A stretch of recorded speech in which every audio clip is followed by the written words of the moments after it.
শুভ দুপুর বন্ধুরা। দেখো রবিবার দিনকে লাঞ্চ মেনু নিয়ে চলে এসেছি তোমাদের সাথে শেয়ার করার জন্য। তা চলো আমি কি কি রান্না করেছি একবার তোমাদের সাথে শেয়ার করে দিই। দেখো এখানে আছে গরম গরম ভাত, তার সাথে করেছি এখন সব সবজি দিয়ে বড়ি দিয়ে পালং শাকের চচ্চড়ি। এখন তো শীতের সবজি মানে দারুণ দারুণ সবজি, তাই সব সবজি দিয়ে পালং শাকের চচ্চড়ি। আর এখানে আছে আলু দিয়ে ফুলকপি দিয়ে ভেটকি মাছের ঝোল, আদা জিরে ধনে সব বাটা দিয়ে করেছি, লঙ্কা বাটা দিয়ে, আর নামানোর সময় একটু ধনে পাতা দিয়ে দিয়েছি।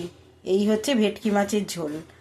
আর করেছি আর একটা জিনিস, এখানে হচ্ছে লোটে শুটকি।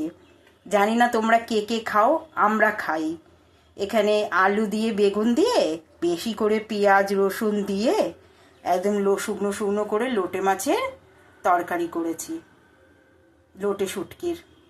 এই হচ্ছে আজকে আমাদের রবিবারের দুপুরের মেনু।